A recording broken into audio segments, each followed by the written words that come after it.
संगठन पार्टी के नेता माजे परम मित्र राजू शेट्टी जी,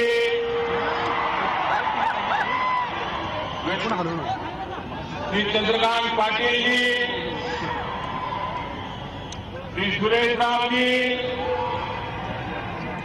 श्री महेश यादव जी, अमन महाडिक जी, के चौगुले जी,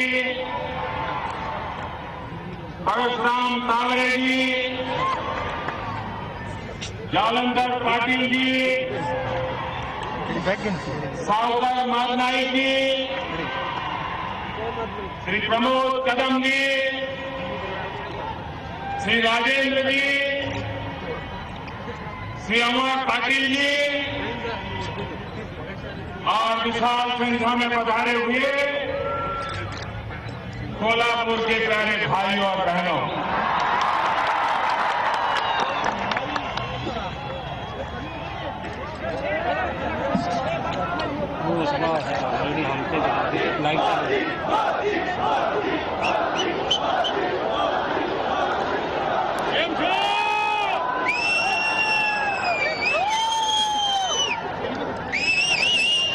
भाई का महालक्ष्मी का तीर्थ क्षेत्र कमल पर विराजमान महालक्ष्मी को मैं प्रणाम करता हूं और आप सबको राम।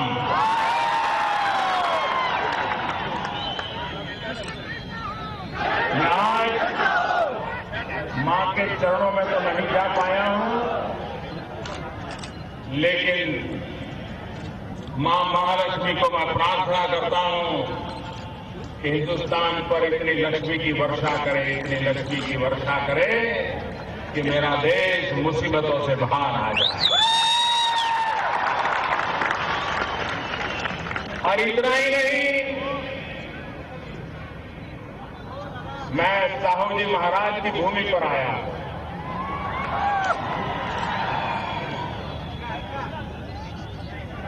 सर्वजन हिताय सर्वजन सुखाय,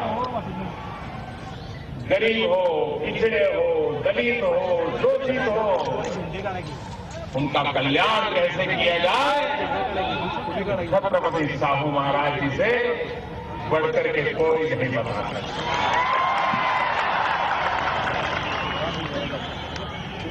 छत्रपति साहू महाराज जहां वो हमें आशीर्वाद दें, ताकि हम भी उसी करुणा के साथ दलित, पीड़ित, शोषित, उपेक्षित, पिछड़े लोगों के कल्याण में हर काम आगे बढ़ते रहे, ऐसे हमें आशीर्वाद दे। और मैं वीरांगना ताराबाई की धरती पर देश को वीरांगना ताराबाई के आशीर्वाद से ऐसी शक्ति मिले, ऐसा सामर्थ्य मिले कि दुनिया की कोई ताकत हिंदुस्तान पर आंख उठा करके देखने की हिम्मत न कर सके।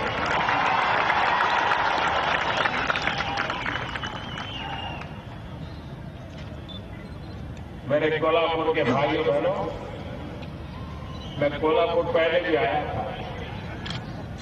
एक कोने में छोटी सभा थी और आज ये विराट जनसागर देख रहा हूं। 이거 보내야 돼. 보내라 했어.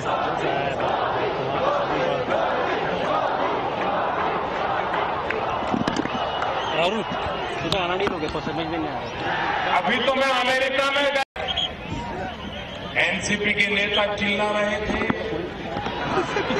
कांग्रेस के नेता चिल्ला रहे थे, ये मोदी का महाराष्ट्र में क्या काम है, बार बार क्यों आना चाहते हैं, क्यों यहां आना चाहते हैं।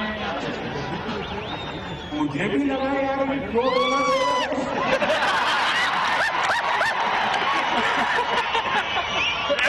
पहले तो कभी कोई नाराज नहीं होता, तो पहले भी मैं आता था, पहले कभी गुस्सा नहीं होता था। इन दिनों गुस्सा क्यों हो रहा है? तो कल जब से मैं भीड़ से शुरू किया है, ये जनसागर को मैंने देखा है, यही तो कारण है वो परेशान है। ये मोदी के कारण परेशान नहीं है, ये परेशान एक जनसैलाब के कारण है। और शरद राव राजनीति के बड़े चतुर इंसान है। नैया जब डूबने वाली होती है तो भागना उनको बराबर आता है।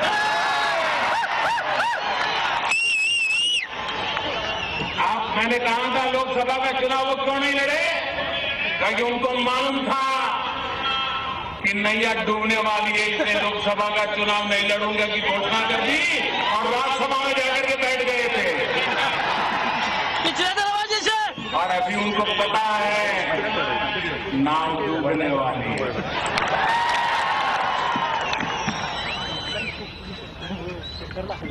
छोड़ करके भाग गए। भाइयों बहनों,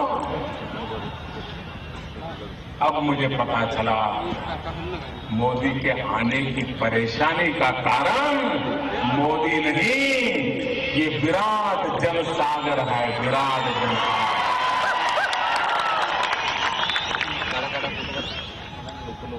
भाइयों बहनों, बचपन में मैं मेरे गांव में, जिस गांव में मेरा जन्म हुआ, हम बहुत छोटे बालक थे। गुजरात के भी शहरों का नाम हमको पूरा मालूम नहीं था, लेकिन उस समय से हम कोल्हापुर को बराबर जानते थे। कोल्हापुर का नाम पूरा मालूम था। ये मालूम नहीं था कोल्हापुर को क्या है, कहाँ है, कुछ मालूम नहीं था, लेकिन बचपन से कोल्हापुर सुनते थे। उसका कारण ये था कि मेरे गांव के कई परिवार यहाँ कोल्हापुर में गुड़ का बिजनेस करने के लिए आए हुए हैं। यहाँ कहीं बैठे होंगे। बहुत सारे परिवार मेरे अपने गांव के यहाँ रहते हैं, और वे जब आते थे तो हमको वो बहुत बड़े इंसान लगते थे। हम उनको देखने के लिए खड़े रहते थे और पता चलता था कि कोल्हापुर में बड़े गुड़ का व्यापार करते हैं। ये इसके कारण कोल्हापुर को सबसे जानता। और आज उस कोल्हापुर की धरती का आशीर्वाद मुझे इतना मिल रहा है, इतना मिल रहा है, इससे बड़ा सौभाग्य क्या हो सकता है।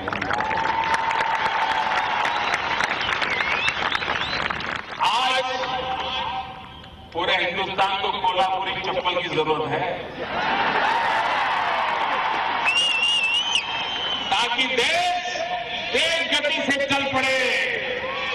अगर देश को कोल्हापुरी चप्पल लग गया, देश तेज गति से चलना शुरू कर देगा। लेकिन शुरुआत महाराष्ट्र से करनी पड़ेगी। अरे पूरा महाराष्ट्र भी तो कोल्हापुरी चप्पल पहने। भाइयों बहनों, अगर कोल्हापुर का आशीर्वाद इस बार बना रहा,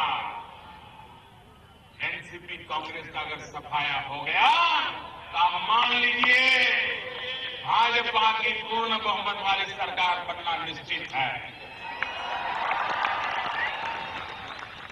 और 15 साल से महाराष्ट्र की विकास यात्रा जो रुकी पड़ी है, महाराष्ट्र जो गड्ढे में जाकर के गिरा है, उसको बाहर निकालने में हम सफल हो जाएंगे, ये विश्वास दिलाने के लिए मैं आया।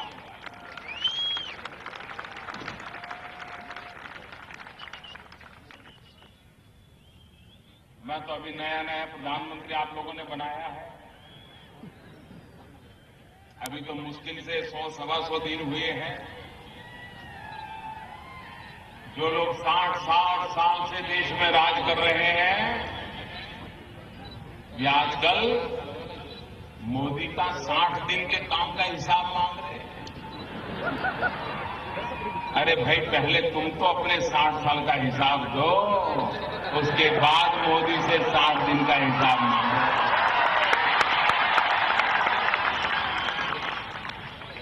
लेकिन जनता को तो मैं हिसाब देने को तैयार हूं। जनता को मैं एक एक मिनट का हिसाब देने को तैयार हूं, पल पल का हिसाब देने को तैयार हूं, पाइप पाइप का हिसाब देने को तैयार हूं, क्योंकि मैं जनता से बंधा हूं।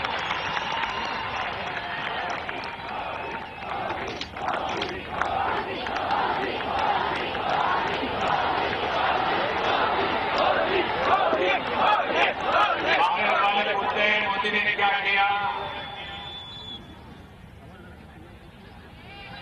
मोदी ने कुछ नहीं किया। जो कुछ किया 125 करोड़ देशवासियों ने किया। आपातकाल में भी कांग्रेस 100 से ज्यादा सीट जीत करके आई थी, अब 50 से भी कम हो गई, 50 से भी कम। और महाराष्ट्र में तो चुनाव के बाद अगर कांग्रेस को एनसीपी को ढूंढना है ना, तो आपको सूक्ष्मदर्शक यंत्र लेकर के निकलना पड़ेगा। कहां बैठे हैं ढूंढना पड़ेगा। ये जनता जनार्दन का मिजाज कह रहा है, हवा का रूप बदल चुका है। जो पॉलिटिकल पंडित लोकसभा के चुनाव में गलती कर गए, उनका लेखा जोखा गलत निकला। उनको लगता था लोकसभा में भाजपा को 125 सीट मिलेगी, फिर लगने लगा 150 मिलेगी, फिर लगने लगा 175 मिलेगी, फिर सोचने लगे 182 से तो आगे नहीं जा सकते, 182 से अटक जाएंगे। उस समय के सारे अखबार निकाल दीजिए, सारे टीवी डिबेट निकाल दीजिए। अरे देश की जनता का कमाल देखिए, सारे हिसाब किताब गलत कर दिए जनता ने, और पूर्ण बहुमत के साथ दिल्ली में सरकार बनाई देश की जनता ने। 30 साल के बाद पहली बार पूर्ण बहुमत के साथ सरकार बनाई। मैं पॉलिटिकल पंडितों को कहता हूं, दोबारा गलती मत करना। आप गलत हो जाए मुझे अच्छा नहीं लगता। आप भी तो हमारे ही हैं। आप गलत हो जाए ठीक है। इस बार भी आपके मन में कितना शक हो, आशंका हो, कितनी हवा फैलाने का प्रयास हो, महाराष्ट्र के मतदाता समझदार है और वो यूपी और गठबंधन से मुक्ति चाहते हैं। वे पूर्ण बहुमत की सरकार चाहते हैं और भारतीय जनता पार्टी का विमान एक बन करके निकले हैं और मिलकर के चुनाव में विजय होने का संकल्प करके चले हैं। ये मैं आपको विश्वास दिलाना है। भाई बहनों, 15 साल बर्बाद क्यों? लूटने में कुछ छोड़ा है क्या? कुछ बचा है क्या? अरे आप भी अपने जेब में देखिए, कभी न कभी तो इन लोगों ने आपके जेब में भी हाथ डाला ही होगा। अरे बच्चों के मध्याह्न भोजन में से जो लूट गए, वो आप में से क्या नहीं लूटा होगा, उसका आप अंदाज कीजिए। क्या महाराष्ट्र को लूटने देना है? मुझे आप सबका जवाब चाहिए, पूरी ताकत से जवाब चाहिए। क्या महाराष्ट्र को लूटने देना है? क्या महाराष्ट्र को बर्बाद होने देना है? क्या महाराष्ट्र के विकास को आगे बढ़ाना है नहीं बढ़ाना है नहीं बढ़ाना? अगर आप बढ़ाना चाहते हो तो कांग्रेस और राष्ट्रवादी हो या भारतीय राष्ट्रीय हो, ये सबके सब एक ही कच्चे बच्चे के लोग हैं, उनसे मुक्ति के बिना संभव नहीं होगा। ये दल दो हैं लेकिन दिल एक है।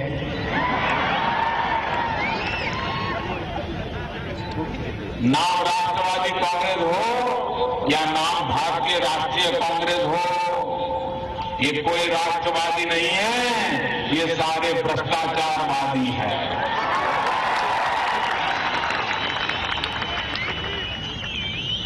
ये कांग्रेस के लोग परेशान हैं। इन दिनों अखबारों में आर्टिकल छपते हैं, ये मोदी बड़ा कमाल का है, उसने कांग्रेस वालों से गांधी को भी छीन लिया। बड़े परेशान हैं। हमने किसी को छीना नहीं, वो महात्मा है, किसी की उनको छीनने की ताकत नहीं है, कोई छीन नहीं सकता। लेकिन कांग्रेस ने उनको छोड़ दिया है, ये तो हकीकत है।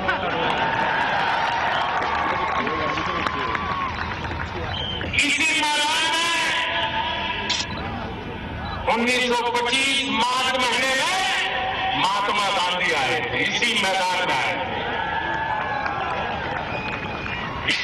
और इसी मैदान में महात्मा गांधी ने जनसभा में यहां पर एक शिलान्यास का कार्यक्रम किया था। मार्च 1925 महात्मा गांधी के हाथों से यहां शिलान्यास हुआ था चरखा आश्रम का। भाई कोल्हापुर में कहीं चरखा आश्रम बना है क्या? कहीं दिखता है क्या? महात्मा गांधी ने शिलान्यास किया, कुछ आगे हुआ क्या? कांग्रेस वाले राज करते थे कि नहीं करते थे? चलिए देश जब तक गुलाम था नहीं बन पाया, मान लिया, लेकिन आजाद होने के बाद तो कुछ करना चाहिए कि नहीं करना चाहिए था? किया क्या? उन्होंने गांधी के साथ दोस्त किया कि नहीं किया? जिस इमारत का, जिस सपने का महात्मा गांधी ने शिलान्यास किया था, कितने साल तक आपने राज किया, लेकिन आपको सपना पूरा करने की याद नहीं आई। किसने गांधी को छोड़ा? आप बताइए, गांधी को किसने छोड़ा? गांधी को किसने छोड़ा? हाँ, एक बात में तो उनको गांधी बहुत प्यारे लगते हैं, उनके बिना जी नहीं सकते, उनके बिना उनकी राजनीति चल नहीं सकती, और वो है गांधी छाप नोटे। उनको गांधी नहीं चाहिए, सिर्फ गांधी छाप नोटे चाहिए, नगद चाहिए, और इसीलिए देश बर्बाद हुआ है। आप मुझे बताइए, ये हमारा हिंदुस्तान हजारों साल से है कि नहीं है? ऐसे नहीं, वो खड़े हैं, उन्होंने भी जवाब देना पड़ेगा। भूख लगी होगी आप लोगों को, लेकिन जवाब देना पड़ेगा। हजारों साल से हिंदुस्तान खड़ा है कि नहीं खड़ा है? ये देश है कि नहीं है? हजारों साल का इतिहास है कि नहीं है? संस्कृति है कि नहीं है? विरासत है कि नहीं है? आजादी के पहले हिंदुस्तान था कि नहीं था? आजादी के बाद हिंदुस्तान था कि नहीं था? कांग्रेस के राज में हिंदुस्तान था कि नहीं था? लेकिन क्या कभी दुनिया में हिंदुस्तान का डंका बजता था क्या? बजता था क्या? सोना की चिड़िया कहलाने वाला देश आजादी के बाद दुनिया की नजर से उतर गया। क्या कारण था? और आज डंका बज रहा है कि बज रहा है हिंदुस्तान का? हिंदुस्तान का डंका दुनिया में बज रहा है कि बज रहा है? अभी अभी अमेरिका में हिंदुस्तान का डंका बजा कि नहीं बजा? चारों तरफ बजा कि नहीं बजा? क्यों बजा? क्यों बजा? क्या कारण है कि दुनिया में डंका बज गया? नहीं है, ये करिश्मा मोदी का नहीं है, ये दुनिया में डंका बजा है 125 करोड़ हिंदुस्तानियों के कारण बजा है, आपके कारण बजा है। क्योंकि आपने पूर्ण बहुमत के साथ दिल्ली में एक सरकार को बनाया, एक मजबूत सरकार बनाई है आपने। अब इसके कारण सारी दुनिया को पता है कि मोदी अकेला नहीं है, 125 करोड़ देशवासी उसके पीछे खड़े हुए हैं, और इसलिए दुनिया हिंदुस्तान को अब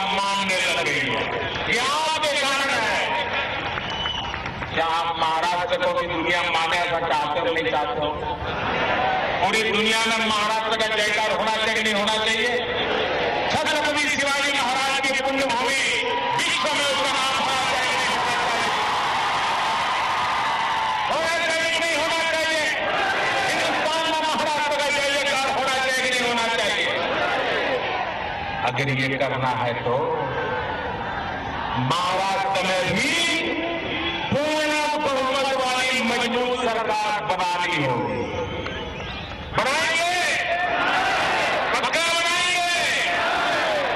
भारतीय जनता पार्टी का तो मंत्र है सबका साथ सबका अधिकार। न जात पात में भेद हो, न पंथ संप्रदाय में भेद हो,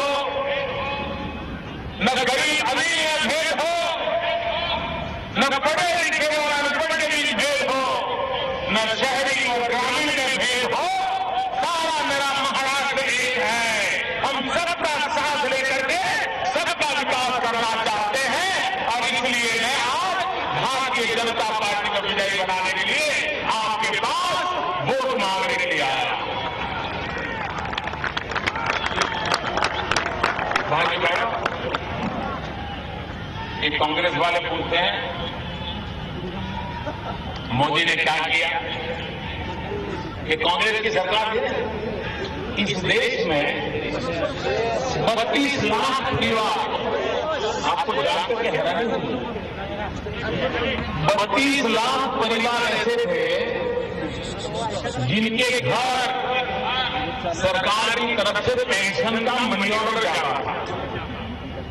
कितना? किसी को 50 रुपया, किसी को 100 रुपया, किसी को 200 रुपया।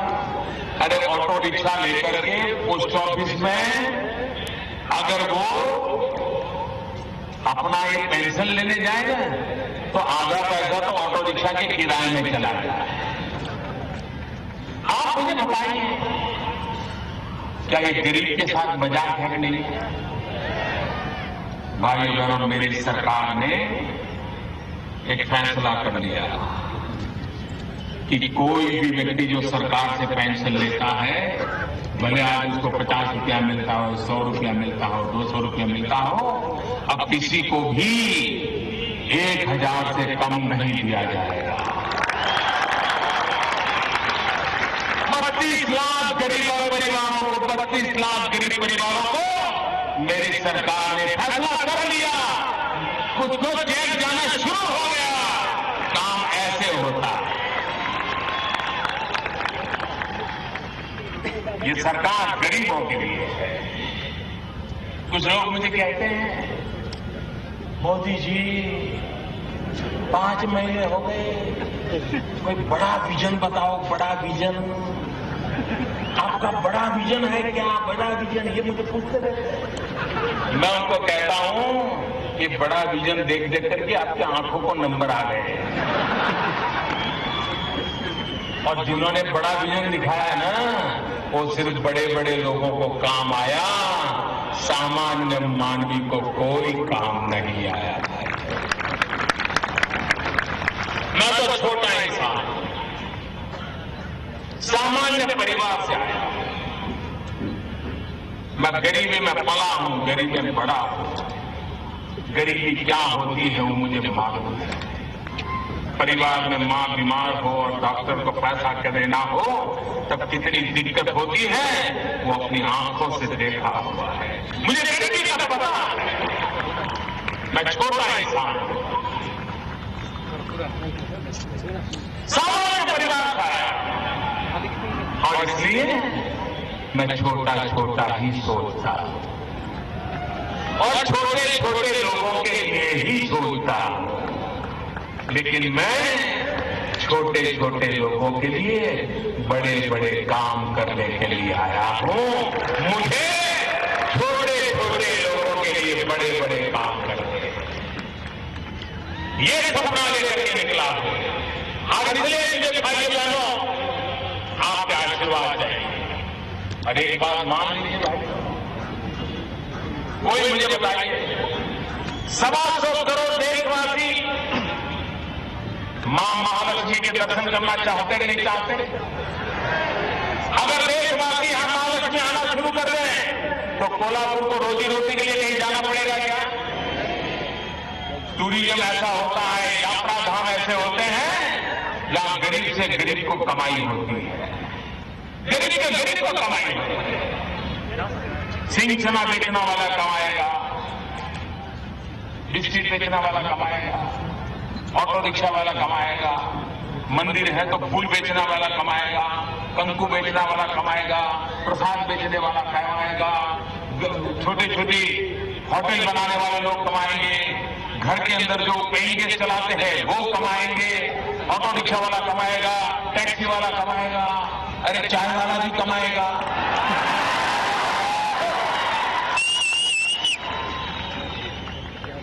अगर ये महालक्ष्मी के भारत के तीर्थ क्षेत्रों में उसको अगर स्थान दिया गया होता तो आज मेरा कोल्हापुर कहां से कहां पहुंच गया।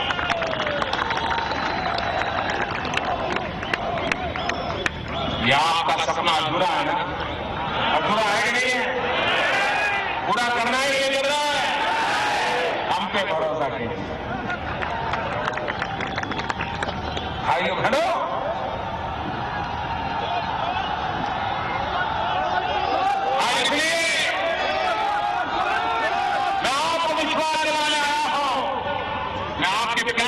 आपका बहुत आभारी हूं भाई, बहुत आभारी हूं। आप मुझसे प्रेम रखा कर रहे हो, यही तो ताकत है। लोग मुझे बार बार पूछते रहते हैं मोदी जी कौन सी एनर्जी है आप में? यही मेरी एनर्जी है, यही मेरी आपका आशीर्वाद, यही तो देश के लिए जीने की मुझे प्रेरणा देते हैं, देश के लिए जूझने की प्रेरणा देते रहते हैं। ये आपका आशीर्वाद, यही मेरी सबसे बड़ी ताकत है, यही मेरा सबसे बड़ा संबल है। भाइयों बहनों, हमें महाराष्ट्र को नई ऊंचाइयों पर ले जाना है, नई सिद्धियों को प्राप्त करना है। भारतीय जनता पार्टी स्वाभिमान मिलकर के महाराष्ट्र के स्वाभिमान को फिर से एक बार जगाना है। और महाराष्ट्र आगे बढ़ जाएगा ना तो हिंदुस्तान को भी आगे ले जाएंगे, ये ताकत महाराष्ट्र में है। मुंबई आगे चल पड़े, महाराष्ट्र चल पड़ेगा, मुंबई और महाराष्ट्र आगे चल पड़े, हिंदुस्तान आगे चल पड़ेगा, ये मेरा भरोसा है। आज अपने भाइयों बहनों, आज मैं आपसे अनुरोध करने आया हूं कि आप भारतीय जनता पार्टी को विजयी बनाइए। 15 तारीख को मत दीजिए, भारी मात्रा में मतदान कीजिए। सभी उम्मीदवारों से मेरा आग्रह है कि जरा यहाँ आ जाए, सबका मेरे पास खड़े हो जाए, सभी उम्मीदवार आ जाए। मेरी जनता जनार्दन से प्रार्थना है, मेरी बात मानोगे? मेरी बात मानोगे? पक्का मानोगे? यहां से जब जाएंगे कोई कूड़ा कचरा छोड़ करके नहीं जाएंगे, प्लास्टिक की बोतलें छोड़ के नहीं जाएंगे, कागज का ढेर छोड़ के नहीं जाएंगे, सब चीजें उठा के ले जाओगे ना? ये भारत माता हमारी है, ये महालक्ष्मी मां की भूमि है, ये साहूजी महाराज की भूमि है, ये ताराबाई की भूमि है, ये छत्रपति शिवाजी महाराज की भूमि है। उसको गंदा करने का हमें अधिकार नहीं है, उसे गंदा करने का हमें अधिकार नहीं है। मेरी आप सबसे प्रार्थना है कि आप यहां से जाएंगे, हर चीज को उठा करके ले जाएंगे, ये सफाई करने। झी 24 तास रहा एक पाऊल पुढे।